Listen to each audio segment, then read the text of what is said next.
قربانی کرتے اور جانور کے اوپر چھری چلاتے ہو تو تمہارے قربانیوں کے جانور کا خون اور اس کا گوشت اللہ کے پاس نہیں پہنچتا. اللہ کے پاس نہ گوشت جاتا ہے نہ خون جاتا ہے. وَلَٰكِن يَنَالُ التَّقْوَىٰ مِنْكُمْ، وہ تو تمہارے دلوں کا تقویٰ دیکھتا ہے کہ تم نے کس نیت سے قربانی کی ہے.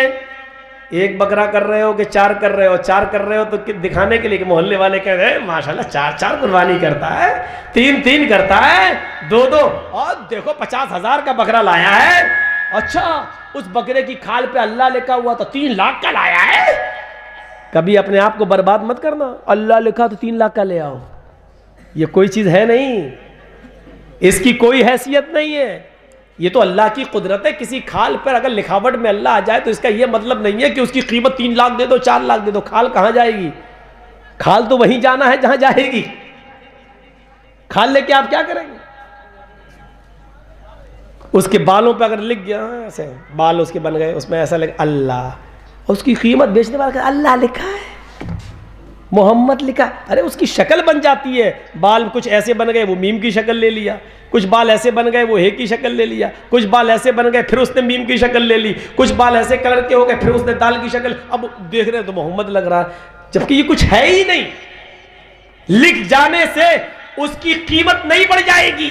اگر کسی چیز کے لکھ جانے سے اس کی کھال کی قیمت اور بکرے کی قیمت بڑھ گئی ہوتی تو قرآن کریم آج کروڑوں نہیں اربوں روپے میں بکتا، کیونکہ وہ اللہ کے کلام سے لکھا ہوا ہے، اللہ کے کلام سے بھرا پڑا ہے. اگر ایک قرآن کریم تم 100 200 اور 300 روپے میں لیتے ہو، اس کی قیمت اس سے زیادہ دینے کے لیے تیار نہیں ہو، تو ایک بکرے کو 3 4 لاکھ میں تم کیسے خرید لیتے ہو؟ تمہاری عقل ماری جاتی ہے؟ عقل میں تمہارے پتھر گھس گئے؟ ارے بھینس کا گوشت تو ہم لوگ کھاتے ہیں، گوبر تمہارے کھوپڑیوں میں کیسے بھرا ہوا ہے؟ 3 لاکھ 4 لاکھ کا بکرا خرید رہے ہو؟ کیا اللہ لکھا ہے؟ جو کیا کہتے ہیں ایسا کر تو بکرا ہمیں دے دے، کھال ہم تجھے دے دیں گے، چل اللہ والی کھال تو لے لینا. جب کوئی بیچے تو اس کو یہی کہہ دینا ایسا کرو کہ ہمیں دے دو 20,000 کا بکرا اور کھال ہم تمہیں دے دیں گے، اللہ یہ کھال تم دے دینا کسی اور کو، جاؤ کھال بیچ دینا 3 لاکھ کی 4 لاکھ کی. دیکھو کتنی جلدی بھاگے گا. وہ بھی جانتا ہے، وہ بھی جانتا ہے. تو یہ چیز تھی. ایک اور حدیث سنا دوں آپ کو. اذا التقى المسلمان بسيفيهما فالقاتل والمقتول في النار. جب 2 مسلمان تلواریں لے کر باہر آ جائیں اور دونوں ایک دوسرے کو مارنا چاہیں، یہ بھی مارے یہ بھی مارے، یہ بھی تلوار چلائے یہ بھی تلوار چلائے. آج کے اس دور میں اس کا ترجمہ یہ بھی ہو سکتا ہے جب 2 مسلمان پسٹل لے کر بندوق لے کر ایک دوسرے کے آمنے سامنے ہو جائیں، وہ اس کو مارنا چاہے وہ اس کو، تو ایک مارے گا ایک مرے گا، ایک مارنے والا ہوگا ایک مرنے والا ہوگا. اللہ کے نبی فرماتے ہیں فالقاتل والمقتول فی النار. قاتل بھی جہنم میں جائے گا، مقتول بھی جہنمی، قتل کرنے والا بھی جہنم میں جائے گا، اور جس کو قتل کیا گیا وہ بھی جہنم میں جائے گا. پوچھا گیا اے اللہ کے نبی قتل ہونے والا جہنم میں کیوں جائے گا؟ وہ تو بیچارہ مارا گیا ہے، وہ تو قتل ہوا ہے، اس نے مارا تھوڑی ہے، وہ تو قتل کر دیا گیا ہے، وہ جہنم میں کیوں جائے گا؟ وہ تو مارا گیا ہے. اللہ کے نبی اس کا جواب کیا دیتے ہیں؟ جس کو قتل کیا گیا وہ بھی جہنم میں جائے گا، اور وہ اس لیے جائے گا انہو کان حریصا علی قتل صاحبی، کیونکہ اس کے دل میں بھی یہ نیت تھی کہ میں اپنے بھائی کو قتل کر دوں، میں اس کو مار دوں. اگرچہ مار نہیں پایا لیکن نیت تو تھی مارنے کی. نکلا تو تھا تلوار لے کے مارنے، نکلا تو تھا بندوق لے کے مارنے، لیکن موقع نہیں لگ سکا، مر گیا، مار نہیں پایا، لیکن نیت تھی مارنے کی، اس لیے وہ بھی جہنم میں جائے گا. تو معاملات نیت پر ڈیپینڈ کرتے ہیں. نماز دیکھا وہ حدیث؟ قیامت کے دن اللہ تعالیٰ ایک آدمی کو بلائے گا جو دنیا میں قتل ہوا ہوگا، شہید ہوا ہوگا. اللہ اس سے پوچھے گا میرے بندے میں نے تجھے زندگی دی تھی، تو نے کیا کیا؟ وہ کہے گا اللہ میں نے اپنی زمین چھوڑی، جائیداد چھوڑی، پراپرٹی چھوڑی، بیوی چھوڑے، بچے چھوڑے، سونا فلاں جگہ جہاد ہو رہا ہے، میں جنگ کے لیے نکل گیا، اتنا لڑا، کئی کافروں کو مارا، اور پھر میری گردن پہ تلوار چل گئی، میں قتل کر دیا گیا، کافر کے ہاتھ سے میں بھی مار دیا گیا، اللہ میں تیری راہ میں شہید ہو گیا. اللہ کہے گا تو جھوٹا ہے، کذبتا، جھوٹ بولتا ہے تو. وہ کہے گا اللہ میں کیسے جھوٹ بول رہا ہوں؟ اللہ کہے گا تو نے زمین چھوڑی سچ ہے، تو نے جائیداد چھوڑی سچ ہے، بیوی بچے چھوڑ کر تو گیا یہ بھی سچ ہے، تو نے تلوار میدان جنگ میں چلائی یہ بھی سچ ہے، تو نے کئی کافروں کو مارا یہ بھی سچ ہے، ایک کافر کی تلوار تیری گردن پہ چلی تو قتل ہوا یہ بھی سچ ہے، تو لڑا ہے یہ بھی سچ ہے، لیکن میری راہ میں تو نہیں مارا گیا ہے، تو کہہ رہا میں تیری راہ میں قتل ہوا، یہ جھوٹ ہے، میری راہ میں نہیں مارا گیا تو لڑنے کے لیے گھر سے نکلا تلوار لے کر، تو تیرے دل میں یہ نیت تھی کہ لوگ مجھے بہت بڑا بہادر کہیں، لوگ مجھے بہت بڑا جری کہیں، لوگ مجھے بہت زیادہ تلوار چلانے والا کہیں، جنگجو کہیں، تو جو چاہتا تھا تجھے ملا، تو بہادری کا تمغہ چاہتا تھا، لوگ تجھے ہیرو کہیں، لوگ تجھے بہت بڑا لڑنے والا کہیں، تیرے دل میں یہ نیت تھی، تجھے مل گئی عزت دنیا میں، اب تو میرے لیے لڑا ہی نہیں ہے، اے فرشتوں اٹھاؤ اس کو جہنم میں ڈال دو۔ دیکھا آپ نے کام کتنا اچھا کیا اس نے، بیوی چھوڑی، بچے چھوڑے، زمین چھوڑی، جائیداد چھوڑا، سب کچھ چھوڑا، اللہ نکلا، تلوار اٹھائی، لڑا، کئی کافروں کو مارا بھی، خود مر بھی گیا۔ دیکھیے کام کتنا اچھا کر رہا ہے، لیکن یہ سارا کا سارا کام اتنی سی نیت میں بیکار ہو گیا، دل میں یہ نیت آ گئی کہ لوگ مجھے بہت بڑا بہادر کہیں، لوگ مجھے بہت بڑا بہادر کہیں، اتنی سی نیت دل میں آ گئی، پورا کا پورا جہاد بیکار، شہادت بیکار۔ اب یہ آدمی بجائے، اب اگر یہ نیت نہیں آئی ہوتی، اتنا سا خیال دل میں نہیں آتا، تو بغیر حساب و کتاب کی جنت میں جاتا، خون کا پہلا قطرہ گرتے ہی اللہ اس کے سارے گناہ معاف کر دیتا، قیامت کے دن یہ اپنی قبر سے اٹھتا اس حال میں کہ اس کے جسم سے خون کے قطرے گر رہے ہوتے، اور اللہ خون کے قطرے گرتے ہوئے دیکھ کر کہتا فرشتوں اس کا کیا حساب کتاب لے، یہ تو میری راہ میں پوری جان کی قربانی دے کر چلا آیا، جاؤ اس کو جنت میں داخل کر دو۔ لیکن اتنی سی نیت آ گئی، لوگ مجھے بہت بڑا بہادر کہیں، پورا ثواب بیکار، شہادت بیکار، اور جنت کے بجائے جہنم میں داخل کر دیا جائے گا۔ دیکھا کام اچھا لیکن نیت بری، کہاں گیا؟ جہنم میں۔ اور ایک آدمی نے تو کام ہی بہت غلط کر دیا تھا لیکن نیت بہت اچھی، سنا وہ واقعہ؟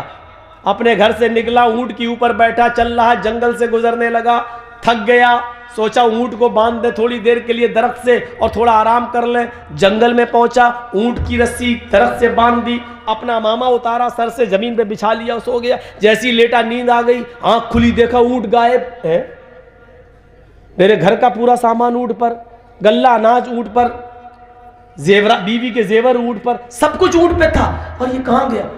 ڈھونڈنے لگا، ادھر جاتا ادھر جاتا، اس جھاڑی میں دیکھتا اس جھاڑی میں دیکھتا، اس پہاڑی پہ چڑھتا، پورا جنگل دیکھ ڈالا، کہیں اونٹ نہیں ملا، اللہ یہ کہاں گیا ہے، کہاں گیا؟ پھر ڈھونڈتے ڈھونڈتے اسی جگہ پر آ گیا، اسی جگہ پر آ گیا جہاں سویا تھا، پھر اس نے اپنا امامہ اتارا، زمین پہ بچھا دیا، سوچنے لگا کہ تھوڑی دیر سستا لوں، آرام کر لوں، پھر ڈھونڈوں گا، پھر تلاش کروں گا اونٹ کو، تھک گیا تھا، پورا جنگل ڈھونڈتے ڈھونڈتے اونٹ کو تھک گیا تھا، تھوڑا سا لیٹا لیٹتے ہی نیند آ گئی، تھوڑی دیر کے بعد جب آنکھ کھلتی ہے تو کیا دیکھتا ہے کہ میرا اونٹ تو اسی پیڑ سے بندھا ہوا ہے جہاں سے کھل کے کوئی لے گیا تھا، جہاں سے غائب ہوا تھا۔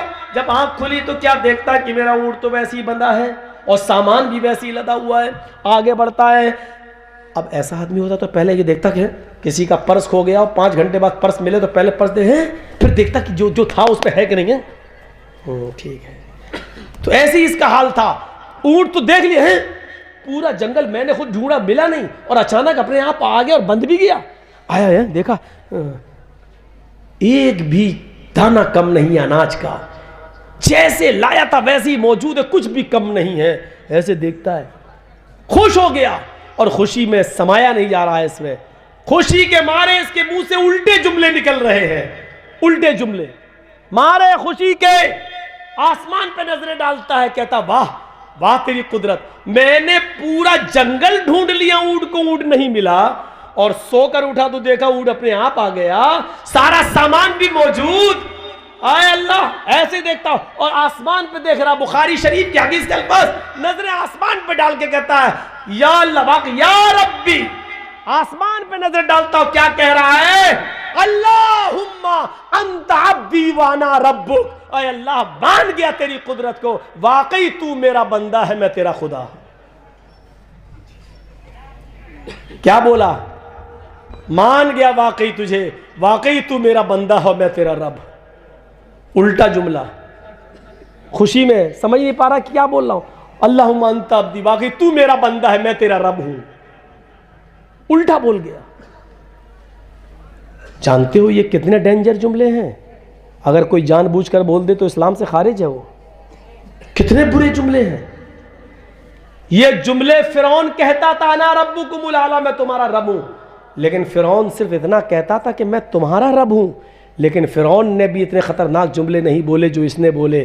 فرعون نے کبھی یہ نہیں کہا اللہ میں تیرا بھی رب ہوں. وہ لوگوں سے کہتا تھا کہ میں تمہارا رب ہوں، لیکن فرعون نے کبھی اللہ سے نہیں کہا کہ میں تیرا بھی رب ہوں. اللہ سے وہ یہی کہتا تھا میں تیرا بندہ ہوں. اللہ سے نہیں کہتا تھا میں تیرا رب ہوں، لیکن لوگوں سے کہتا تھا میں تمہارا رب ہوں. اللہ نے کہا فرعون تیرے مرنے کے بعد تیری لاش کی حفاظت میں کروں گا، تیری لاش کو عبرت بنا دوں گا لوگوں کے لیے. دیکھ اپنے آپ کو لوگوں کا خدا کہلوانے والا آج کس حالت میں ہے. دریائے نیل نے اس کو اٹھا کر پھینک دیا. آج بھی دنیا کی کسی زمین میں اس کو دفن کرو تو زمین اٹھا کے پھینک دیتی ہے. کسی سمندر میں ڈالو تو سمندر اس کی لاش کو نکال کے باہر پھینک دیتا ہے. آج بھی زمین اس کو ایکسیپٹ کرنے کے لیے تیار نہیں ہے، سمندر اس کی باڈی کو ایکسیپٹ کرنے کے لیے تیار نہیں ہے. اس نے تو اس سے بھی خطرناک جملے کہہ دیے، اللہ تو میرا بندہ میں تیرا رب. لیکن یہ جملے سن کے اللہ ہنس دیا. اللہ کے نبی کہتے ہیں اللہ کو بہت خوشی ہوئی، اللہ ہنس دیا اور اس کو معاف کر دی، کچھ نہیں کہہ رہا. کیوں؟ کیونکہ وہ جانتا ہے کہ میرے بندے کی نیت یہ نہیں ہے، دل سے نہیں کہہ رہا. وہ کہنا یہ چاہتا تھا کہ واقعی مان گیا تجھے تیری قدرت، واقعی تو میرا رب ہے میں تیرا بندہ. لیکن مارے خوشی کے اس کی زبان سے الٹے جملے نکل رہے ہیں. وہ دل سے نہیں کہہ رہا ہے، کہنا یہی چاہ رہا تھا، لیکن نکل گئی اس کے منہ سے یہ کہ واقعی تو میرا بندہ ہے اور میں تیرا رب. یہ دل سے نہیں نکلے ہیں، یہ زبان سے کہہ گیا، خوشی میں کہہ گیا ہے، لیکن اس کے دل میں یہ نیت نہیں تھی. آپ دیکھیے نیت کی وجہ سے اس کو بخشا جا رہا ہے، اس کو معاف کیا جا رہا ہے. کام کتنا برا ہے، حرکت کتنی غلط کی. اللہ کو اپنا بندہ کہہ دیا اور اپنے آپ کو اللہ کا رب کہہ دیا، لیکن اس کے باوجود یہ قابل معاف ہے. معافی ہے کیوں؟ اس لیے کہ اس نے نیت نہیں کی تھی اللہ کو اپنا بندہ ماننے کی اور بچ گیا. تو نیتوں کی اصلاح کرو میرے بھائیوں. عبادت کرو تو نیت سے کرو. قیامت کے دن کون کالا کون گورا نہیں دیکھا جائے گا. ان اللہ لا ينظر الى اجسامکم ولا الى صورکم ولکن ينظر الى قلوبکم. قیامت کے دن اللہ تعالی تمہاری شکلوں کو، تمہاری صورتوں کو نہیں دیکھے گا. ولا الى صورکم، تمہاری شکلیں نہیں دیکھے گا، تمہارے جسم نہیں دیکھے گا. کتنے بڑے باڈی بلڈر ہو، او فلمی دنیا کے ہجڑوں کی طرح تمہاری باڈی ہے کہ نہیں؟ نام لینا ضروری تھوڑی ہے. ہاں وَلَا إِلَىٰ صُوَرِكُمْ، تمہاری شکل و صورت بھی نہیں دیکھے گا کہ تم کتنے ہینڈسم ہو، کتنے خوبصورت ہو، کتنے حسین و جمیل ہو. اللہ نہیں دیکھے گا قیامت کے دن. وَلَٰكِن يَنظُرُ إِلَىٰ قُلُوبِكُمْ، وہ تو تمہارے دلوں کی طرف دیکھے گا، تمہارے تقوی کی طرف دیکھے گا کہ تم نے عبادت کس نیت سے کی ہے. لَن يَنَالَ اللَّهَ لُحُومُهَا وَلَا دِمَاؤُهَا وَلَٰكِن يَنَالُهُ التَّقْوَىٰ مِنكُمْ. علماء کے مقام کو سمجھنے کی کوشش کیجئے، ان کی عزت کرنا چاہیے. یاد رکھیے یہ مٹ گئے تو پیدائش سے لے کے موت تک سارے کام مولوی کام آتا ہے. مولوی آپ کے مرنے کے بعد جنازہ پڑھانے والا بھی کوئی نہیں ملے گا. قدر کیجئے، قدر. والذین یبیتون لربہم سجدا وقیاما والذین یقولون ربنا اصرف عنا عذاب جہنم ان عذابها کان غراما. اللہ کے نیک بندے، سچے بندے، اللہ کے سچے غلام تو وہ ہیں جو اپنی زبان سے جہنم سے پناہ مانگتے رہتے ہیں، کہتے رہتے ہیں ربنا اصرف عنا عذاب جہنم، اے اللہ جہنم کا عذاب بڑا سخت ہے، اے اللہ جہنم کا عذاب ہم سے ہٹا لے، بہت سخت ہے، چمٹنے والا ہے، بہت ہی برا ٹھکانہ ہے وہ جہنم. جو یہ کہتے رہتے ہیں، یہ سچے بندوں کی پہچان بتائی. اللہ اور بندے میں رشتہ کیا ہونا چاہیے؟ ایک مثال وہ ہے مالک اور میں ہوں ہم ہیں غلام. غلام کی ڈیوٹی کیا ہونی چاہیے کہ کسی کام کا حکم یا کوئی بھی کام ہوتا تو میرے مالک کے حکم سے ہی ہے, لیکن اگر اچھا ہو تو اس کی نسبت مالک کی طرف کرنا چاہیے, اور اگر غلط ہو جائے تو اس کی نسبت وہ اپنی طرف کر لے, اپنے مالک کو رسوا نہ ہونے دے. یہ مالک اور غلام کے درمیان ایک فرق ہوتا ہے. اب آئیے ایک مثال میں آپ کو سناؤں. آپ نے سنا ہے کبھی ایک ہی صف میں کھڑے ہو گئے محمود و ایاز, نہ کوئی بندہ رہا نہ کوئی بندہ نواز. کبھی سنا آپ نے یہ شعر؟ ہاں, یہ محمود اور ایاز جو سنا ہے یہ کون تھا معلوم ہے آپ کو؟ ایک ہی صف میں کھڑے ہو گئے محمود و ایاز. محمود بادشاہ تھا, محمود غزنوی, اور اس کا غلام کا نام تھا ایاز. محمود کے بہت سے غلام تھے, لیکن محمود سب سے زیادہ محبت ایاز سے کرتا تھا, سب سے زیادہ پیار اس کو ایاز سے تھا, وہ سب سے زیادہ بات ایاز کی سنتا تھا. دوسرے غلاموں کو تھوڑی تکلیف ہو گئی کہ ہم بھی تو غلام ہیں, ہمیں بادشاہ اتنا نہیں مانتا جتنا ایاز کو مانتا ہے. دھیرے دھیرے یہ خبر ایاز کے کانوں تک آئی, محمود کے کانوں تک آ گئی بادشاہ کے, کہ لوگ ہمارے بارے میں, اور جو دوسرے غلام ہیں 20-50 غلام, وہ ہمارے بارے میں اس طریقے کی بات کر رہے ہیں کہ محمود کے اور بھی غلام ہیں, لیکن محمود ایاز کو اتنی محبت کیوں کرتا ہے؟ جاتا ہے تو ایاز کو لے کے جاتا ہے, نماز پڑھتا ہے تو ایاز کو اپنے بغل میں کھڑا کر کے پڑھتا ہے, کھانا کھاتا ہے محمود تو اپنے غلام ایاز کو اپنے پاس بٹھا کے کھلاتا ہے. اتنا پیارا ایاز سے کیوں ہے محمود کو؟ محمود غزنوی نے فوراً اپنے سارے غلاموں کو بلایا اور ایک لائن میں بیٹھنے کے لیے کہہ دیا. محمود غزنوی کے سارے غلام ایک لائن سے بیٹھ گئے. محمود غزنوی نے ایاز کو اشارہ کیا, تم بھی تو میرے غلام ہو, چلو لائن میں تم بھی بیٹھ جاؤ. ایاز بھی لائن میں بیٹھ گیا غلاموں کے ساتھ. اب محمود غزنوی نے کہا ہیرے کا ڈائمنڈ کا ہار لاؤ. ہیرے کا, سونے کا نہیں, گولڈ کا نہیں, ہیرا ڈائمنڈ اس سے بھی زیادہ قیمتی. اور ہیرے کے ہار کو اس نے توڑ دیا, اور ہیرے کا جو ایک ایک پارٹس تھا, ایک ایک حصہ ڈائمنڈ کا, اس نے ہر ایک غلام کو دے دیا.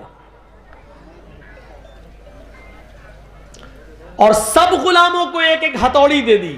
ہتھوڑا لو, سب کو دیا, ایاز کو بھی دیا. کہا کہ تمہارے پاس کیا ہے؟ سارے غلام بولے ڈائمنڈ, ہیرا. دوسرے ہاتھ میں کیا ہے؟ ہتھوڑا. چاہو اس ہتھوڑے سے اس ڈائمنڈ کو توڑ دو. تمہارے پاس جو ڈائمنڈ ہے, جو ہیرے ہیں, ان کو توڑ دو. اتنا قیمتی ڈائمنڈ توڑ دو. پھر انہوں نے اپنے بادشاہ کا حکم مانتے ہوئے سارے غلاموں نے ہتھوڑا مار دیا, ڈائمنڈ توڑ دیے. ایاز نے بھی توڑ دیا, سارے غلاموں نے توڑا, کوئی نہیں بچا, سب نے ہتھوڑے مار دیے اور ڈائمنڈ توڑ دیا. اب محمود نے ایک ایک کر کے سب سے پوچھا, تم نے ڈائمنڈ کیوں توڑا؟ یہ غلام کھڑا ہوتا ہے, حضرت میرے آقا میرے مالک, میں نے ڈائمنڈ کو اس لیے توڑ دیا کیونکہ میرے آقا کا حکم تھا. ڈائمنڈ کی قیمت میرے آقا کے حکم سے بڑھ کر نہیں تھی. اس میں چاپلوسی بھی تھی اور تاریخ بھی تھی اور حکم. میں نے توڑ دیا. اچھا تم نے کیوں توڑا؟ اس نے بھی کہا آپ کا حکم تھا, حکم کے آگے میں نے آپ کے حکم کی خلاف ورزی کرنا پسند نہیں کی, توڑ دیا. تیسرے سے پوچھا تم نے کیوں توڑا؟ اس نے بھی یہی جواب دیا. چوتھے نے بھی جواب دیا. 15 لوگوں نے, 20 لوگوں نے, 25 لوگوں نے, سارے غلاموں نے یہی جواب دیا. اب باری آتی ایاز کی. توڑا تو اس نے بھی تھا, پوچھا ایاز تم بتاؤ کہ تم نے اس ڈائمنڈ کو کیوں توڑا؟ تو ایاز نے فوراً یہ جملے ادا کر دیے، میرے آقا میرے مالک، آپ کا حکم زبان سے نکلا کہ توڑ دو، اور یہ میرے دماغ کا قصور تھا، یہ میری عقل کا قصور تھا، وہ آپ کے حکم کو سمجھ نہیں پائی، اور میری ناقص عقل کا قصور تھا، میری بدعقلی تھی، میں نے اس کو توڑ دیا۔ آپ کا حکم میرا ذہن سمجھ نہیں پایا، آپ کے کہنے کا مقصد کیا تھا وہ میری ناقص عقل میں نہیں آیا، اس لیے میری عقل نے جو سوچا وہی کیا اور میں نے اس کو توڑ دیا۔ محمود غزنوی مسکراتے ہوئے کہتا ہے، غلاموں دیکھا تم نے میں ایاز کو کیوں پسند کرتا ہوں اور ایاز سے میں کیوں محبت کرتا ہوں؟ اس کی وجہ یہ ہے، حکم میں نے ہی دیا تھا توڑنے کا، تم سب نے فوراً میرا نام لے دیا اور کیا کہہ دیا؟ آپ کا حکم تھا توڑ دیا، آپ کا حکم سراخوں پر میں نے توڑ دیا، تم سب نے میرا نام لے دیا، گویا کہ توڑوانے والا میں، توڑنے والے تم اور توڑوانے والا میں۔ لیکن ایاز کو دیکھو، اس نے توڑ تو دیا لیکن اس نے میرے اوپر آنچ نہیں آنے دی، اور اس نے سارا قصور اپنی عقل کا بتا دیا، جبکہ حکم میرا ہی تھا، لیکن اس نے یہ کہہ دیا کہ میں آپ کی بات کو، آپ کے حکم کو سمجھ نہیں سکا، اور یہ میری عقل کا قصور تھا کہ میں نے توڑ دیا۔ اس نے میرے اوپر آنچ نہیں آنے دی، میرے حکم کے باوجود اس نے ساری برائی اپنے اوپر لے لی، اس نے میرے اوپر آنچ نہیں آنے دی، اس لیے میں ایاز سے تم لوگوں سے زیادہ محبت کرتا ہوں۔ ایک معمولی غلام اور معمولی بادشاہ کا یہ حال ہے، اس کو یہ جملے پسند آئے، تو ایک اللہ میں اور اس کے غلام یعنی ہم میں اور آپ میں بھی یہی چیز ہونی چاہیے کہ جب اچھی چیز کی نسبت ہو تو اللہ کی طرف کریں، اور بری بات کا جب کچھ کر بیٹھے تو اس کی نسبت ہم اللہ کی طرف نہ ہونے دیں۔ یہی بندے کا اور اللہ کے درمیان، یہی مالک اور اس کے غلام کے درمیان فرق ہونا چاہیے۔ جب بندہ بے نمازی تھا، چور تھا، شرابی تھا، جواری تھا، زناکار تھا، لیکن اچانک نماز پڑھنے لگا، 5 وقت نمازی ہو گیا، تہجد گزار ہو جائے، تو وہ یہ کہے یہ میرے رب کا احسان ہے میرے اوپر کہ اس نے مجھے گناہوں کی دلدل سے نکال کر ہدایت کی راہ دکھا دی ہے، ہمیں حق پر گامزن کر دیا ہے۔ وہ اللہ کا نام لے، اچھا کام کرے تو اس کی نسبت اللہ کی طرف کرے، اور جب وہ اس سے کوئی برا کام ہو جائے، جب شراب پیے اور جوا کھیلے اور زناکاری کر کے آئے، تو یہ نہ کہے کہ میں نے اللہ کے حکم سے کیا، بلکہ وہ اس کی نسبت میری طرف نہ کرے، بلکہ اس کی نسبت وہ شیطان کی طرف کر دے کہ نہیں، اللہ نے تو مجھے اس دنیا میں بھیجا تھا اور سوچنے اور سمجھنے کی عقل دی تھی، لیکن اس شیطان نے مجھے بہکا دیا ہے اور مجھ سے غلط کام کرائے ہیں۔ سچا بندہ وہ ہوتا ہے جو میری طرف کسی غلط کام کی نسبت نہیں کرتا ہے۔ میرے پیارے ساتھیوں، یہ اللہ میں اور بندے کے درمیان، اللہ میں اور اس کے غلام یعنی ہم اور آپ کے درمیان یہ نسبت ہونا چاہیے۔ یہ ہے عبد اور یہ ہے معبود، یعنی اللہ اور بندے کے درمیان یہ چیز پیدا ہونے چاہیے۔ ابھی عبادت پہ ہم آئے کہاں ہیں؟ ابھی نماز اور روزے کی طرف تو چلے ہی نہیں ہیں، ابھی تو عبادت کا پہلو آپ کے سامنے آیا ہی نہیں ہے۔ ابھی تو میں نے صرف یہ بتایا کہ بندگی تو بعد میں، پہلے بندے اور رب کے درمیان ایک تعلق تو مضبوط ہو جائے، یہ رشتہ ہو۔ جب نماز اور روزہ رکھ کے اور پڑھ کے آئے تو کہے کہ میرے رب نے مجھے ہدایت دی، جب جھوٹ بول دے یا جوا اور شراب کھیل کر اور پی کر آئے تو کہے کہ مجھے شیطان نے بہکا دیا ہے۔ برے کام کی نسبت وہ اللہ کی طرف نہ کرے، تب اللہ بھی اس بندے سے پیار کرتا ہے کہ نہیں، میرے بندے نے میری طرف غلط کام کی نسبت نہیں۔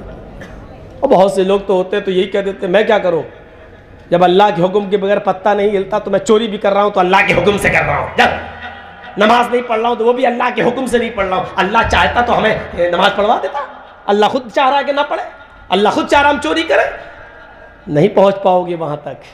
اسی لیے میں نے یہ مثال دی محمود اور ایاز کی، جب معمولی بادشاہ خوش ہو رہا ہے ایاز کے اس جملے سے، جبکہ اس نے حکم دیا ہے لیکن پھر بھی جب اس کا نام نہیں آیا تو خوش ہو رہا ہے کہ دیکھو اس نے غلط کام کی نسبت میری طرف نہیں کی، جبکہ حکم میں نے دیا۔ اللہ کتنا خوش ہوگا جب بندہ اللہ سے یہ کہے گا کہ اللہ میں نے شراب پی، جوا کھیلا، مجھے شیطان نے بہکا دیا، اللہ تو مجھے ہدایت دے، تو اللہ کو بھی خوشی ہوتی ہے۔ یہ چیز سمجھنے کی ہے۔ اور اب آئیے، عبادت ہوتی ہے دل کی گہرائی سے، عبادت ہوتی ہے اخلاص سے۔ آپ کوئی بھی کام کریں گے اس میں آپ کی نیت دیکھی جائے گی، نیت۔ انما الاعمال بالنیات، اچھے صالح اعمال کا دار و مدار نیت پر ہے۔ نماز پڑھ رہے ہیں، اب سنیے، اب عبادت آ گئی ہے، اب آئیے عبادت پر۔ اب عبادت میں بھی دیکھیے، یہ عبادت بندگی جو آپ کر رہے ہیں یہ کیا ہے؟ آج کون سا دن ہے؟ سنیچر؟ مان لو آج جمعہ ہے، ارے مان لو آج جمعہ ہے، مسجد بھر گئی ہے، سنیچر کو مسجد خالی تھی، اتوار کو اور کم لوگ ہو گئے تھے، وہ دنوں کے حساب سے ہوتا ہے۔ سنیچر کو تو جمعے کے دن عصر میں کچھ زیادہ لوگ ہو جائیں گے، مغرب میں بھی پاک رہتے ہیں نا، نہائے دھوئے رہتے ہیں، تو مسجد بھی نمازیوں کی تعداد بڑھ جاتی ہے۔ اب جیسی سیٹرڈے لگا 8-10 کم ہو گئے، کیوں؟ اب وہ پاک ہی نہیں رہے، اور منگل بدھ ہوتے ہوتے بالکل مسجد میں ایک صف بھی نہیں رہتی ہے، 5-6 آدمی۔ کبھی کسی مسجد کا تو حال یہ ہے کہ مؤذن ہی اذان دیتا ہے، مؤذن ہی نماز پڑھ دیتا ہے۔ جرجیت صاحب آپ کے گاؤں میں آئے جمعہ پڑھانے کے لیے، دیکھا مسجد بھری پڑی ہے، دل رکھنے کی جگہ نہیں ملی۔ سنیچر کو مسجد خالی تھی، اتوار کو خالی تھی، پیر سوم کو خالی تھی، منگل کو خالی تھی، بدھ کو نہیں آئے۔ جمعرات کے دن بھی ہم نے ہٹیا کی بازار کا، مسجد میں نہیں دکھائی دیے، جمعے میں پہلی صف میں بیٹھے ہیں، پہلی صف میں 11 بجے آ کے بیٹھ گئے، سعودی عرب کا رومال بھی ڈال لیا، جنت الفردوس بھی لگا لی، آگے بیٹھے ہیں۔ جرجی صاحب خطبہ دے رہے ہیں، دیکھو آگے بیٹھے، یہ تو کل تو دکھا نہیں تھا، پرسوں بھی نہیں دکھا، یہ آج آگے، ماشاءاللہ بڑی ہدایت۔ جرجی صاحب نے نماز جمعہ پڑھایا، اور جمعہ پڑھانے کے بعد آگے بیٹھے ہوئے ایک آدمی سے پوچھ لیا، ماشاءاللہ آج تو آپ اگلی صف میں آئے تھے، کل تو نہیں دکھے تھے، پرسوں بھی نہیں دکھے، پورا ہفتہ نہیں آئے، آج؟ ولی صاحب آج جمعہ ہے۔ کیا ہے؟ آج جمعہ ہے۔ اچھا جمعہ ہے، مطلب جمعے کو اللہ تعالیٰ دیکھتا ہے، بقیہ دن نہیں دیکھتا ہے؟ نہیں ایسی بات نہیں ہے۔ پھر آج جمعہ ہے، اس کے منہ سے جمعہ ہی نکل۔ اچھا، مطلب یہ ہے کہ جمعے کے دن نماز پڑھ کے اتنا ثواب مل جاتا ہے کہ پھر پورے ہفتے نہ ہو تو چلے گا، پورے ہفتے کا کور ہو جاتا ہے۔ ارے نہیں مولانا، ایسی بات نہیں، پڑھنا تو اور بھی دن چاہیے، تو کیوں نہیں پڑھے تھے؟ تو آج کیوں آ گئے ہو؟ آج جمعہ ہے۔ ارے وہی تو میں پوچھنا چاہ رہا ہوں، آج جمعہ ہے تو آج کیوں آئے ہو؟ اس کا مطلب اللہ تعالیٰ صرف جمعہ ہی کو دیکھتا ہے، بقیہ دن نعوذ باللہ اندھا ہو جاتا ہے کیا؟ ارے نہیں مولانا، کیسی بات کر رہے ہیں؟ آج نہائے دھوئے ہیں، آج چلے، کیوں؟ آج بہت اچھا دن تھا، بقیہ دن خراب ہے۔ نہیں یار مولانا، نہیں یار، مجھے سمجھاؤ یار، میری سمجھ میں نہیں آ رہا، آج کیوں آئے ہو؟ جمعہ ہے تو کیا مطلب ہے؟ مطلب جمعہ ہی کے دن اللہ تعالیٰ ثواب دیتا، بقیہ دن اگر آؤ گے تو گناہ پڑے گا؟ نہیں، ایسی بات بھی نہیں۔ پھر مجھے بتاؤ کیا بات ہے؟ اللہ تعالیٰ کیا صرف یہ کہتا جمعہ کے دن سنیچر کو نہیں روز پڑھنا چاہیے؟ پھر کیا بات؟ ارے مولانا صاحب، اگر جمعے کے دن بھی اب آ رہا ہے صحیح بات پر، ارے مولانا نہیں آنا چاہیے تو جمعے کے دن، ارے نہیں یار جمعے کے دن نماز نہیں پڑھیں گے تو گاؤں والے کہیں گے بڑا کمینہ، دیکھو جمعے تک کی نماز نہیں پڑھتا ہے۔ ارے تو اتنی دیر سے ہمیں کیوں پاگل بنا رہے ہو؟ جمعہ ہے جمعہ ہے جمعہ، یہ کہو نا کہ محلے والوں کے ڈر سے اور گاؤں والوں کے ڈر سے آیا ہوں، تاکہ وہ یہ نہ کہیں تم نے دماغ خراب کر کے رکھ دیا، میرا جمعہ ہے۔ وہی تو میں کہوں کہ جمعہ ہے، جمعہ کیا مطلب؟ یہ کہو نا کہ جمعے کے دن بھی اگر ہم نماز نہیں پڑھیں گے تو گاؤں والے کہیں گے بہت بڑا کمینہ، تو آپ نے اللہ کے لیے کہاں جمعہ پڑھا؟ آپ نے تو گاؤں والوں کے ڈر سے اور گاؤں والوں کے یہ نہ کہنے کی وجہ سے آپ نے نماز پڑھی، یہ آپ کا جمعہ بیکار۔ یہ عبادت بیکار، کیونکہ آپ نے گاؤں والوں کے ڈر سے پڑھی، اب جمعہ بھی بیکار گیا آپ کا، ہفتے میں ایک دن کی نماز پڑھ رہے ہیں وہ بھی بیکار، وہ بھی گاؤں والوں کے ڈر سے۔ من صلی یرائی فقد اشرک، جس نے لوگوں کو دکھانے کے لیے نماز پڑھی اس نے شرک کیا، حدیث ہے، صاف ہے۔ یہ جمعہ بھی میرے لیے شرک ہو جائے گا، کیونکہ ہم نے اللہ کے لیے نہیں گاؤں والوں کے لیے پڑھا ہے۔ ہم نے جو رکوع کیا ہے وہ اللہ کے لیے نہیں گاؤں والوں کے لیے کیا ہے، جو سجدہ کر رہے ہیں وہ اللہ کے سامنے نہیں گاؤں والوں کے سامنے کر رہے ہیں، یہ جمعہ بھی شرک ہو جائے گا۔ عبادت کو سمجھنے کی کوشش کرو، عبادت ہے کیا چیز؟ ہفتے میں ایک دن ہم نماز پڑھنے جا رہے ہیں جمعے کی، وہ بھی وہ گاؤں والوں کے ڈر سے جا رہے ہیں۔ یہ ہے نیت۔ ہم نہ تو عبادت صحیح کر رہے ہیں، نہ اللہ کے بندے ہی صحیح سے بنے ہوئے ہیں، نہ ہم اس کو معبود ہی صحیح طریقے سے جان رہے ہیں، نہ ہم عبد ہی ٹھیک ہے، نہ عابد ہی ٹھیک ہے، نہ عبادت ہی ہماری ٹھیک ہے، نہ ہم اپنے معبود کا حق بھی پوری طریقے سے ادا کر رہے ہیں۔ ہے کیا ہمارے پاس؟ ہم عبادت سے آج ہٹ نہیں رہے، صرف عبادت پر ہماری تقریر ہو رہی ہے۔ مجھے بتائیے تو کہاں ہے یہ ہمارے پاس؟ اب عبادت بھی ہے تو کیسی ہے؟ اللہ اکبر۔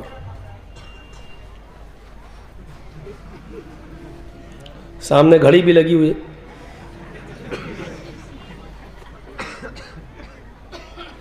ایسے بھی ہو رہی ہے، تھوڑا سا مچھر بیٹھ، یہ بھی ہو رہی ہے۔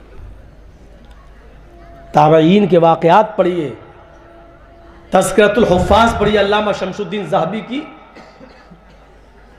جن کے پیر خراب ہو جاتے تھے اور ڈاکٹر کہتا تھا حکیم کہ تمہارا پیر کاٹا جائے گا، اس زمانے میں انجیکشن نہیں تھے سن کرنے کے، بے ہوش کرنے کے، تو وہ تابعین حضرات ہمارے بزرگ وہ یہ کہہ دیا کرتے تھے کہ جب میں نماز پڑھنے لگوں تو میرا پیر کاٹ دینا، کیونکہ نماز میں میرا دماغ اللہ کی طرف اتنا لگ جاتا ہے کہ پھر میں ایسا منہمک ہو جاؤں گا کہ پیر کاٹنے کی تکلیف ہمیں نہیں ہوگی۔ ایک وہ نماز تھی ہماری، ایک مچھر کاٹتا تو ہم یہاں چلے جاتے، داڑھی کھجا رہے ہیں، گھڑی دیکھ رہے ہیں۔ یہ عبادتوں کا حال ہم نے کیا، ہم نماز پڑھ رہے ہیں اور پھر کہہ رہے ہیں ہمارے اوپر آفتیں آ رہی، ہمارے اوپر مصیبتیں آ رہی۔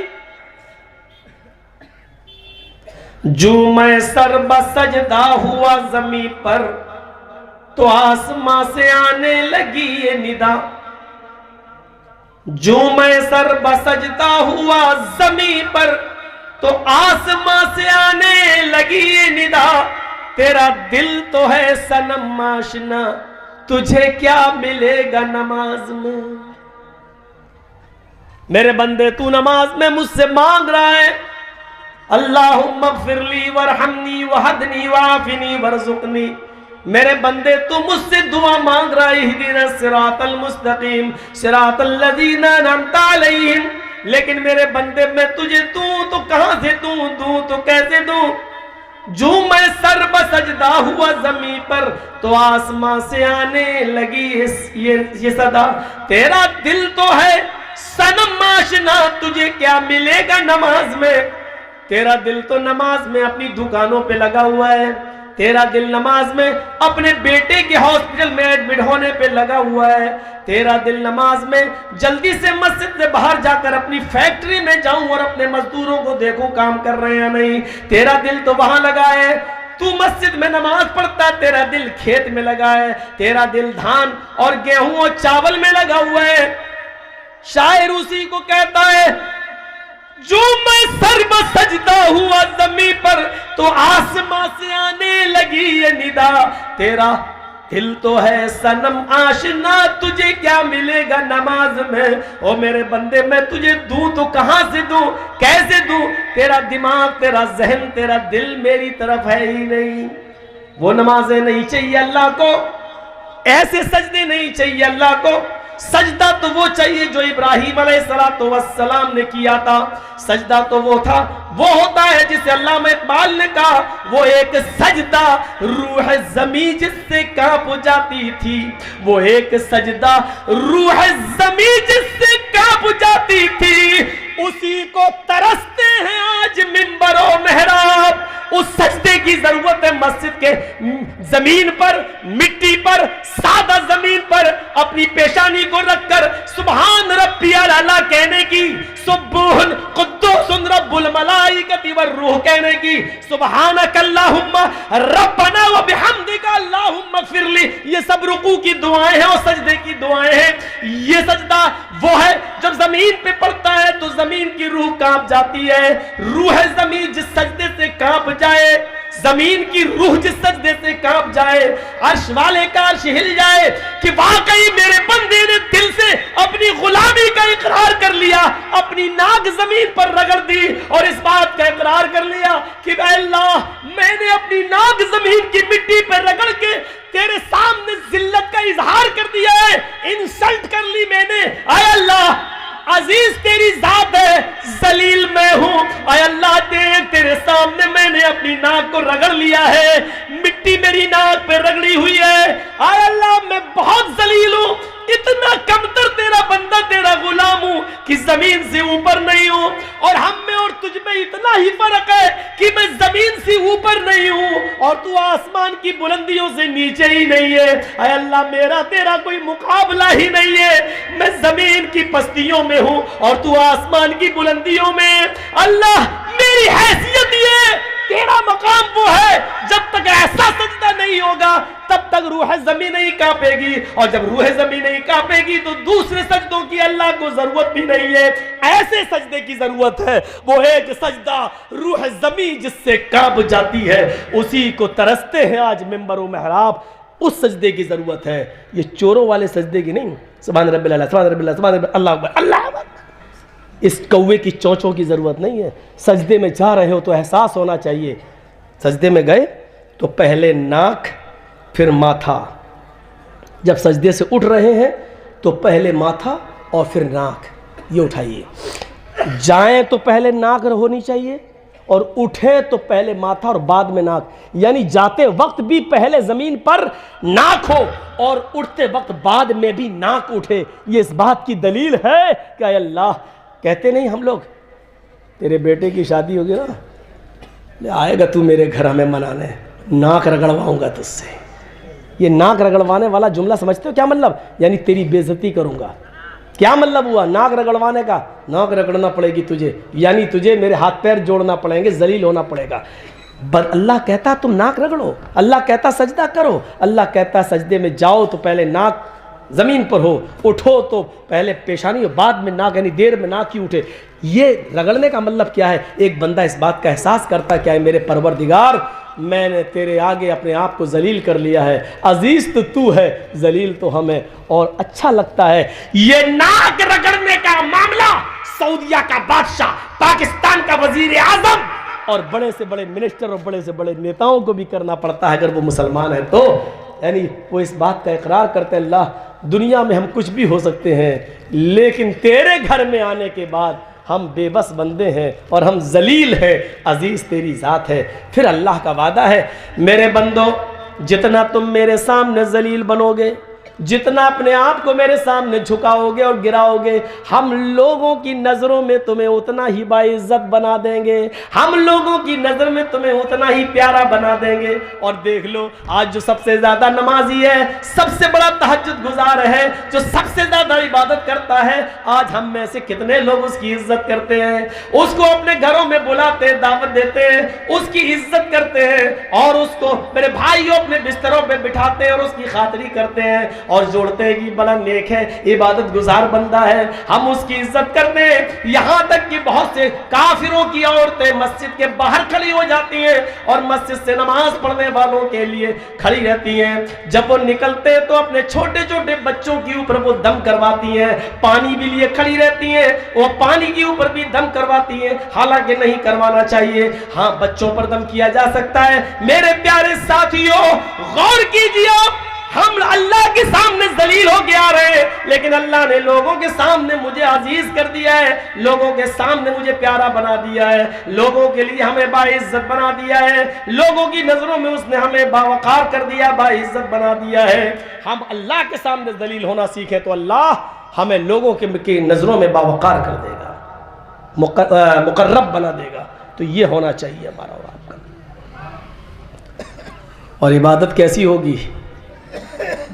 نبی اکرم نے فرمایا، سنن ترمذی کی روایت ہے، سنیے، 2-3 چیزیں ہیں، یاد رکھیے گا.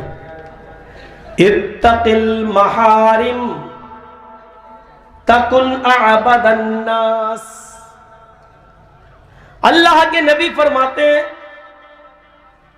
چند جملے آج میں بیان کر رہا ہوں، کون ہے جو ان کو یاد کر لے اور دوسروں تک پہنچا دے؟ ابو ہریرہ کہتے ہیں، اللہ کے رسول، آپ مجھے بتائیے کہ وہ جملے کیا ہیں، میں ان کو یاد کر کے دوسروں تک پہنچا دوں گا.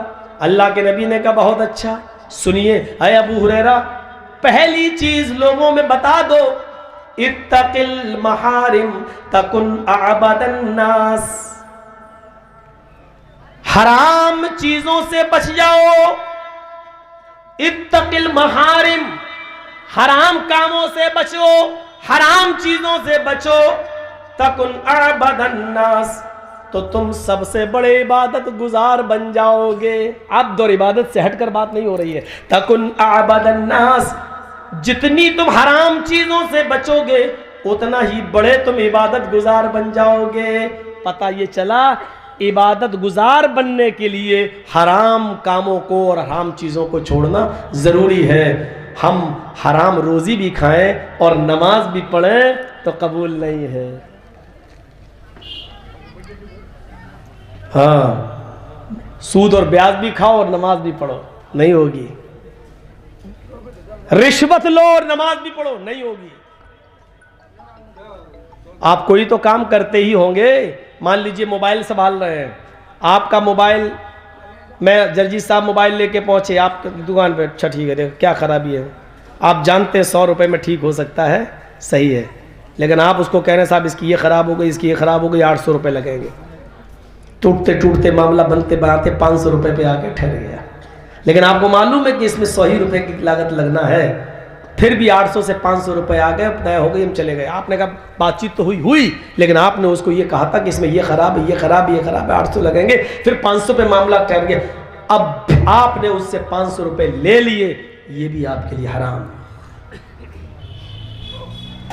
آپ اس کو صاف کہتے 100 روپے کی چیز اس میں ڈلے گی، میں اپنی محنت 50 روپے لوں گا، 150 روپے کا آپ کا لاگت ہے. 100 روپے کی چیز پڑے گی، میری محنت 100 روپے کی، 200 روپے لوں گا. 100 روپے کی چیز پڑے گی، 200 روپے میری محنت، ہم 300 لیں گے.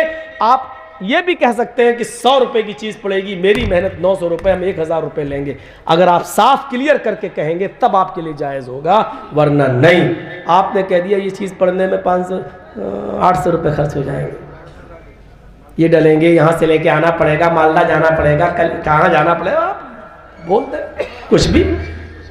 آپ کے یہاں جو بڑا بازار ہے کشن گنج جانا پڑے گا، سلی گڑی جانا پڑے گا، آپ کچھ بھی بول سکتے ہیں اس کو، لیکن صاف صاف کہیے کہ اتنا ہے، اتنی میری محنت ہے، اتنا پیسہ لوں گا، کرانا ہو کراؤ، نہیں تو کہیں اور جاؤ. یہ ایک آدمی گھوڑا بیچ رہا تھا اور قاضی شرح گھوڑا خرید رہے تھے. انہوں نے پوچھا گھوڑا کتنے کا ہے؟ انہوں نے کہا، گھوڑا بیچنے والے نے 300 درہم کا. انہوں نے کہا ٹھیک ہے لاؤ. گھوڑے پہ بیٹھ گئے، میں چلا کے دیکھا، اے سنو، تم بہت سستا گھوڑا نہیں دے رہے ہو، یہ گھوڑا تو بہت اچھا گھوڑا ہے، میں نے چل کے دیکھ لیا ہے. نہیں، یہ گھوڑا 300 کا نہیں ہے، 400 کے لائق ہے. اس نے کہا بھائی میری طرف سے قیمت 300 درہم ہے، آپ کو اگر لگتا ہے کہ 400 کا ہے تو آپ جانیے، میں 300 سے زیادہ نہیں مانگ رہا ہوں، آگے آپ کی مرضی. 400 درہم دے دیے. پھر بیٹھے گھوڑا، پھر اور آگے بڑھے، تھوڑا سا دیکھا، پھر آئے لوٹ گئے، سنو تمہارا گھوڑا 400 کے لائق بھی نہیں، بہت ہی اچھا ہے، یہ 500 درہم کے لائق ہے، 100 اور دے. انہوں نے کہا میری قیمت وہی ہے 300. کہا اچھا، لیکن آپ اگر زیادہ دینا چاہیں تو آپ کی مرضی، 500 دے دی. وہ بار بار گھوڑے پہ بیٹھتے گئے، بار بار بڑھاتے گئے، اور یہ معاملہ بڑھتے بڑھتے 800 درہم تک پہنچ گیا. 800 درہم میں طے ہوا. پھر وہ گھوڑا لے کے چلے گئے. 2 دن کے بعد پتہ یہ چلا کہ وہ آدمی بہت ہی مجبوری میں گھوڑا بیچ رہا تھا، اس لیے اس نے مجبوری میں 300 روپے ہی میں بک جائے، میرا کام بن جائے. یہ 2 دن کے بعد پتہ چلا قاضی شرح کو. قاضی شرح نے 2 رکعت نفل نماز پڑھ کے اللہ سے دعا کہ اللہ میں نے کسی کی مجبوری کا فائدہ نہیں اٹھایا. مجھے لگا اس کا گھوڑا 300 سے زیادہ کا تھا تو میں نے 800 درہم دے دیے. اللہ آج مجھے پتا چلا ہے کہ اس کی قیمت وہ مجبوری میں بیچ رہا تھا. دیکھ رہے ہیں مجبوری کا کسی کا فائدہ مت اٹھاؤ. اس کی بیٹی کی شادی ہونے والی ہے, یہ زمین تو بیچے گا ہی. آج 10 لاکھ کی دے رہا ہے, رکو 8 کی دے گا. بیٹی کی شادی ہونے والی ہے, ارے بیٹی کی شادی ہونے والی ہے تو 10 کی چیز تم 11 میں بھی لے سکتے تھے یار. 1 لاکھ روپیہ یہ سوچ کے اور بڑھا سکتے تھے کہ چلو اس کی بیٹی کا گھر بس جائے گا, شادی کر دے گا. لیکن آپ نے اس لڑکی کے ہاتھ پیلے ہونے کے بجائے پہلے ہی یہ سوچ لیا کہ 10 لاکھ کی چیز ہمیں 8 لاکھ میں مل جائے, اور بھی کم میں مل سکتی ہے, انتظار کرو. یہ آج ہمارا ایمان ہے. شرم کرو, ہم اپنے آپ کو مسلمان سمجھتے ہیں اور کہلاتے ہیں اور کہتے ہیں, یہ ہمارا حال ہے. اب کہاں ہیں, کس جگہ پہ کھڑے ہیں ہم؟ المسلم من سلم المسلمون من لسانی و یدی. مسلمان تو وہ ہے کہ جس کی زبان سے اور ہاتھ سے دوسرے مسلمان کو تکلیف نہ ہو. ہماری زبان سے بھی تکلیف پہنچتی ہے, ہمارے ہاتھ سے بھی تکلیف پہنچ رہی ہے, اور ہم مسلمان ہیں. وہ دیکھو کلیجہ کتنا بڑا. وہ لڑکی جو سابرمتی ندی کے اوپر کھڑی ہے احمد آباد میں, اور کہہ رہی ہے اپنے پتی سے کہ میں خودکشی کرنے جا رہی ہوں, اور وہ کہہ رہا ہے کہ تجھے مرنا ہو تو مر, مرتے وقت ویڈیو بنا کے اور بھیج دینا. کلیجہ دیکھو.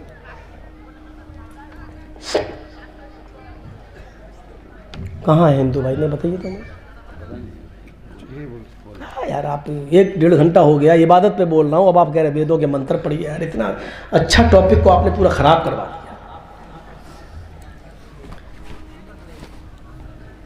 سوچیے آپ, ہم کہاں کھڑے ہیں؟ کسی کو تکلیف نہیں پہنچنی چاہیے, نہ زبان سے نہ ہاتھ سے. یہ اسلام ہے. نیتیں ہماری کہاں ہو کیا ہو گئی ہیں؟ ابھی ہم نے عبادت کے بارے میں بتایا. یہ نیت ہماری, جمعے کے دن بھی ہم نماز پڑھنے جا رہے ہیں تو یہ حال ہے میرا, نماز پڑھ رہے ہیں تو یہ حال ہے میرا.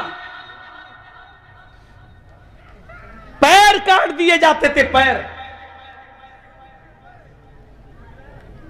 امام شوکانی کے بارے میں آتا ہے کہ وہ سجدے میں جب جاتے تھے تو اتنا روتے تھے عذاب قبر, عذاب جہنم سے ڈر سے اتنا روتے تھے کہ سجدے میں آنکھوں کے آنسوؤں سے زمین میں گڈھے پڑ جاتے تھے, اور ان گڈھوں میں آنکھوں سے گرنے والے آنسو اس گڈھے میں بھر جاتے تھے. یہ امام شوکانی کا حال تھا. ذرا غور کریں ہماری نمازوں کا حال کیا ہے. ہم تو ہنستے ہوئے جاتے ہیں, نماز پڑھے ہوئے نکل گئے, اور رمضان کا مہینہ بھی آ رہا, تو دیکھیے گا کیا حال ہوگا. جیسے روزہ کھولیں گے, مسجد میں نماز پڑھنے جائیں گے, امام صاحب نے اگر لمبی قرات کر دی تو غصہ آئے گا. پڑھ دیا اگر الف لام میم ذالک الکتاب, کمینہ اتنی لمبی سورت لے کے بیٹھ گیا. کیوں؟ دن بھر تو افطار کیے بیٹھے ہیں, اب لوک لگی ہوئی ہے بیڑی کی, افطار کے فوراً بعد پینے کو ملی نہیں ہے. اب مسجد کے باہر نکلیں گے, سب سورہ دخان کی تلاوت ہوگی, دھواں منہ سے نکلے گا. تو اب انہوں نے لمبی قرات کر دی, تو یہ کمینہ انا اتنا نہیں پڑھ سکتا تھا, قل واللہ نہیں پڑھ سکتا تھا. اور امام صاحب نے جیسی نماز پڑھا کہ سلام پھیرا, ہاں بہت بڑے مولانا ہو معلوم ہے, اتنی لمبی لمبی قرات کرتے ہو, کھا کے آ رہا تھا منہ سے نکل رہا تھا باہر, اتنا لمبا سجدہ, باہر آئے جو روزہ آیا تھا یہی چیز چھڑانے کے لیے دن بھر چھوڑنے کی کوشش کی اور کامیاب ہوا, لیکن افطار کے بعد نہیں چھوڑ سکا. کیا فائدہ ہوا پھر روزہ رکھنے سے؟ کیا؟ یہ ہماری عبادتوں کا حال ہے. نیت اچھی اور بری دونوں طریقے کی ہوتی ہے, لیکن کبھی کبھی ایسا ہوتا ہے, ایک بات سن لیجئے, عبادت کا دار و مدار بھی نیت پر ہے. کبھی کبھی ایسا ہوتا ہے کہ کوئی کام آپ غلط کر رہے ہیں اور کرتے جا رہے ہیں, لیکن آپ کی نیت غلط کرنے کی نہیں تھی اور آپ دھوکے سے کرتے چلے جا رہے ہیں, تو آپ کو ثواب ملے گا اس پر. بخاری شریف کے اندر ایک واقعہ آیا ہے, سنیے, بڑا دلچسپ واقعہ ہے. ایک آدمی نے اپنے صدقے کے مال کے 3 حصے کیے, اس کو تینوں حصہ صدقہ کرنا تھا. اس نے سوچا کہ آج کر دیں گے, کل کر دیں گے, پرسوں کر دیں گے. اپنا صدقہ 3 حصوں میں بانٹا, 3 حصے میں, اور کہا کہ ہم 3 رات میں. اور اللہ کے نبی نے فرمایا کہ صدقہ اس طریقے سے کرو کہ داہنے ہاتھ سے دو تو بائیں ہاتھ کو اس کی خبر نہ ہو. تو اس نے سوچا کہ تنہائی میں اکیلے میں دیں گے تاکہ کسی کو پتہ نہ چلے. تو اس کے لیے اس نے رات کا وقت متعین کیا کہ آدھی رات کے بعد ہم نکلیں گے تاکہ کسی کو پتہ نہ چلے اور کسی غریب آدمی کی مدد کریں گے. دیکھو نیت کتنی اچھی تھی. آدھی رات کے بعد یہ نکلا ایک پوڈری لے کر, اور غریب اور مجبور آدمی دیکھ رہا ہے. ایک آدمی پہ نظر پڑ گئی. اچھا, پوچھا ہے بھائی اتنی رات میں کہاں جا رہے ہو؟ اس نے کہا تمہیں مطلب, تمہیں کیا مطلب؟ اس نے کہا بھائی اتنی رات میں کوئی آدمی جو نکلتا ہے وہ مجبوری ہوتا ہے. آپ کا حال یہ بتا رہا ہے کہ آپ کوئی مجبوری انسان ہے. اس آدمی نے کہا کہ ہاں بالکل, جب تم اتنا جانتے ہو تو یہ بھی جانتے ہو کہ مجبور ہے, اور مجبور ہے تو پھر ہے, تو آپ پوچھ کیوں رہے ہو؟ کہا نہیں, میرے پاس کچھ صدقے کا مال ہے, میں کسی غریب آدمی کی مدد کرنا چاہتا تھا, مجبور آدمی کی, اس لیے میں یہ تھیلی لے کے نکلا ہوں. اس نے کہا اچھا ٹھیک ہے, اگر آپ کرنا چاہیں تو کر دیں, واقعی میرے ساتھ مجبوری ہے. اس نے اٹھا کے دے دیا.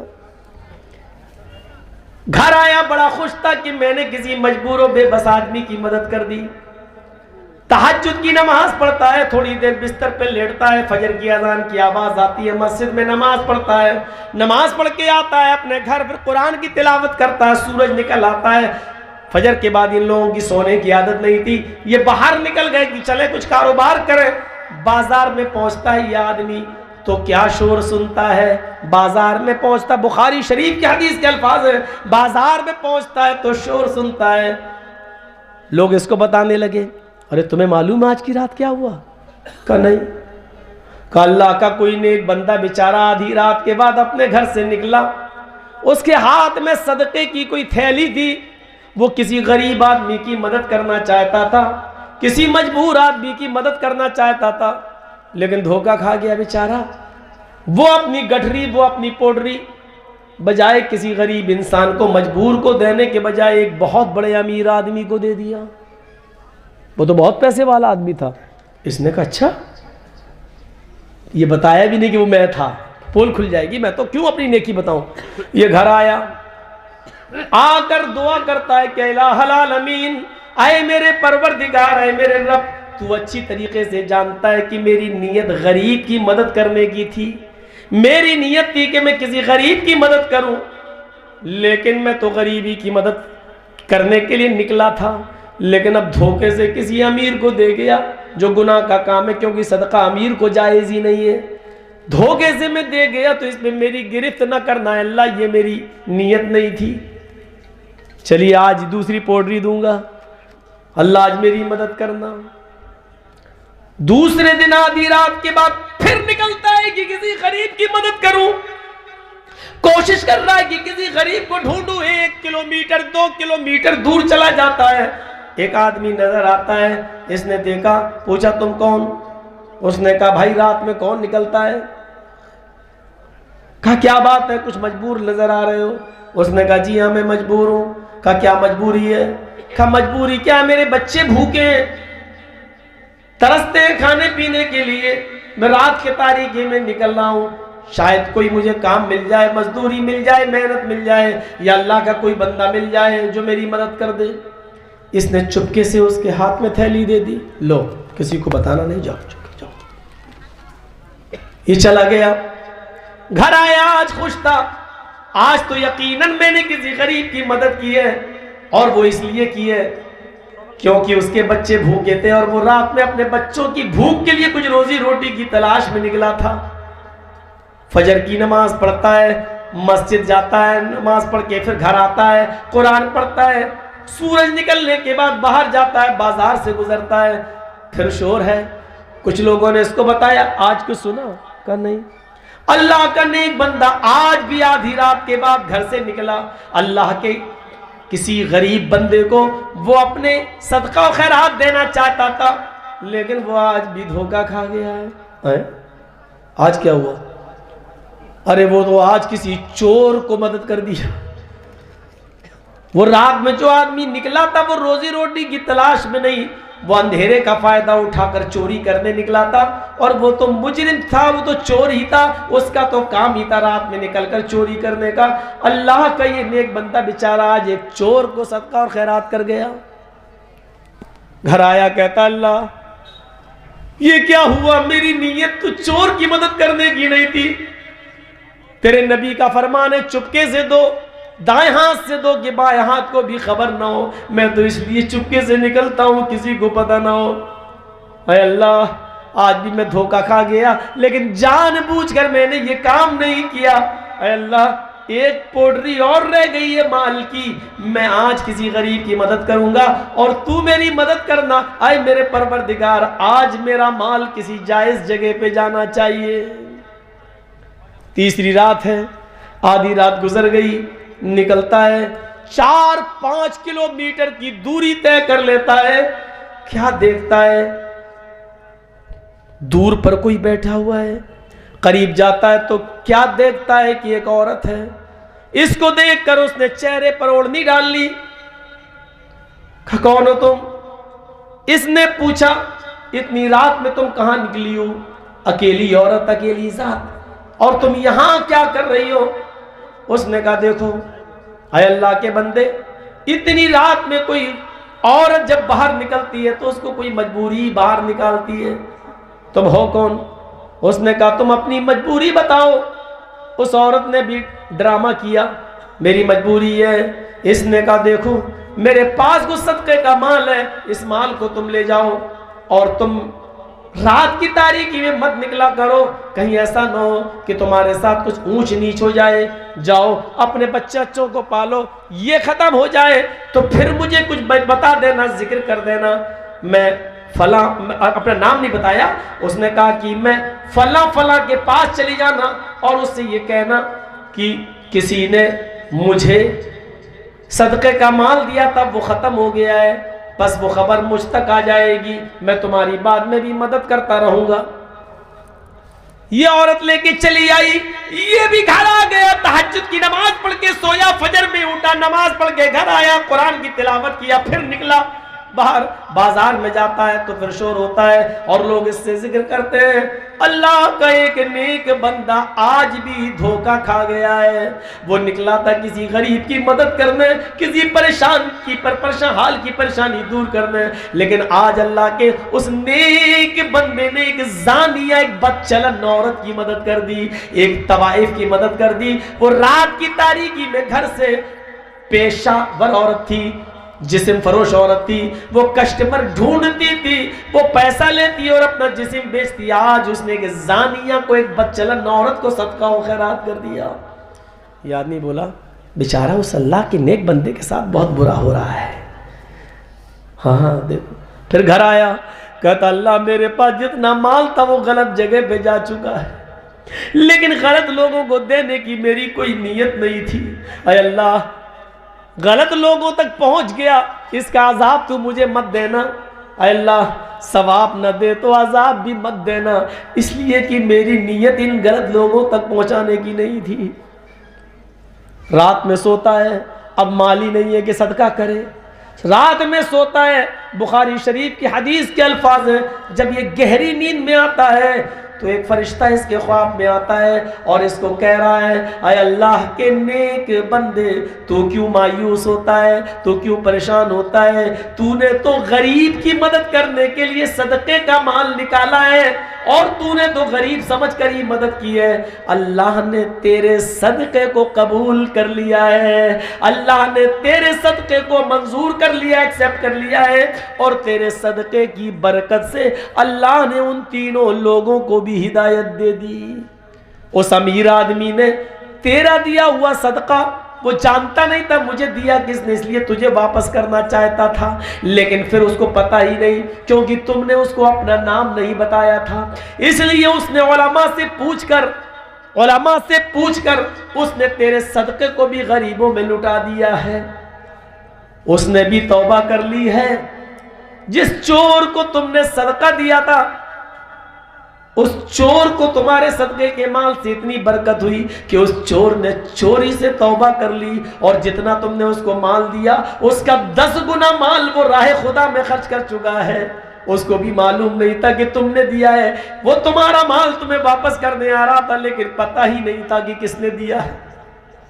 تمہارے صدقے کی برکت سے اس عورت کو بھی ہدایت مل گئی، اس عورت کے پاس رزق کے ایسے دروازے کھلے کہ اس نے بھی جسم بیچنے سے توبہ کر لی، طوائف گیری سے توبہ کر لی، اور وہ اب اللہ کی نیک بندی بن گئی۔ تمہارے صدقے سے اللہ نے اس عورت کو بھی برکت دی ہے، اس کو بھی اس نے بھی توبہ کر لی، چور نے بھی توبہ کر لی، اور امیر نے بھی توبہ کر لی، اور اللہ نے تمہارے صدقے کو قبول کر لیا۔ یہ ہوتی ہے اچھی نیت کی برکت۔ میرے بھائیوں، ہماری نیت اچھی تھی، اگرچہ بری جگہ پہ جا رہا پیسہ دولت، لیکن نیت اچھی تھی۔ اس لیے دیکھا، نیت اچھی ہو تو، اور بری نیت تو کام اچھا بھی ہے تو بیکار ہو جاتا ہے۔ نماز پڑھو، روزہ رکھو، نیت اچھی ہونی چاہیے، عبادت کرو تو نیت اچھی ہونی چاہیے، خالصۃ للہ ہونی چاہیے، ایک اللہ کی عبادت ہونی چاہیے، اور اس میں نیت ہماری اچھی ہونی چاہیے۔ میرے بھائیوں، 1:20 ہو چکے ہیں، میں نے 2 گھنٹے اپنے کر دیے ہیں۔ اللہ سے ہم دعا کرتے ہیں کہ بار الہ ہمیں عبادت کرنے کی توفیق عطا فرمائے، ہمیں عبادتوں میں نیت اچھی کرنے کی توفیق عطا فرمائے۔ بار الہ ہم تجھ سے دعا کرتے ہیں کہ ہمیں ہماری عبادت کی اصلاح کرنے کی توفیق عطا فرما۔ جب تک تو ہمیں زندہ رکھ، اسلام پر زندہ رکھنا، جب ہمارا خاتمہ ہو تو ہمارا اللہ ایمان پر خاتمہ فرمانا۔ بار الہ جو بیمار ہیں ان کو شفائے کاملہ اور عاجلہ عطا فرما۔